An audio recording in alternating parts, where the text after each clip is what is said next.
Здравейте, аз съм Дидо и това днес ще е туториал за хендстенд. Хендстендът е основен трик в гимнастика, фрииране и паркур. Той се използва като основа за други упражнения, които минават през стойка, като рондати, фликове, и затова е много важно правилното му изпълнение. Качването в стойка става по много начини, но днес ще разгледаме само маховата стойка. То става последния начин. Тръгва се с удобния крак напред, като ръцете се поставят пред крака, не е много близко, не е много далече, горе-долу на около метър, и се замахва с задния крак, докато се достигне положението на стойката.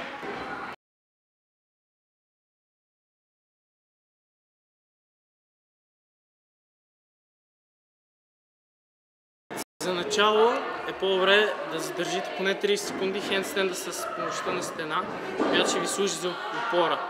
Първо ще изградите достатъчно сила, второ ще започнете да усещате баланс. Хендстенда на стената помага много за техниката, защото вие няма само да се целите да се задържите с помощта на стената, а леко ще се обутвате и ще се опитате да намерите центъра на тежестта.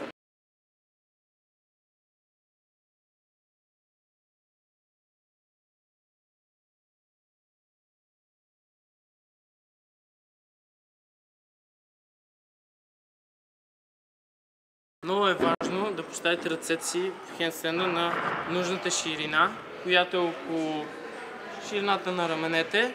Ръцете сочат напред и много е важно пръстите да не са поставени изцяло на земята, а да са леко сгънати.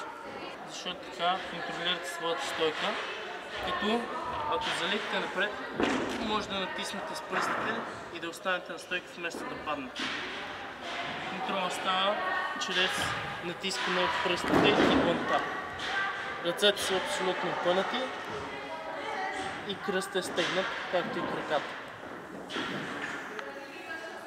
Позицията на главата е изключително важна в хендстенда.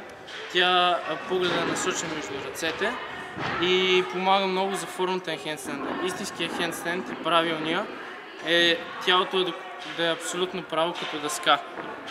Значи това става, когато рамената са абсолютно опънати догоре, корема е леко вкаран и краката са на нивото на рамената. И главата гледа в ръцете. Това е идеалната стойка хендстенд. Сега ще ви покажа как от огънат хендстенд да преминете в правилния хендстенд.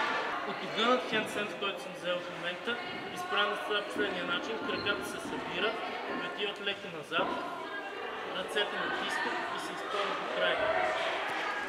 Докато не намерите перфектната права линия.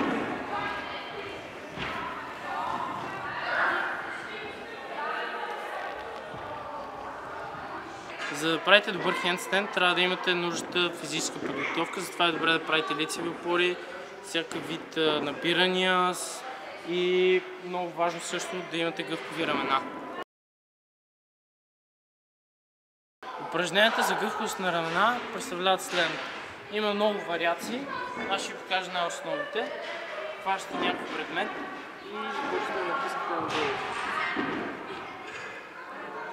Ще усетите лека болка в рамената. Друго упражнение, което е подходящо за разтягане на рамената, е това упражнение. Сядате, ръцете са максимално близо една от друга и просто се отпускате тялото напред, докато не усетите лека болка в рамената.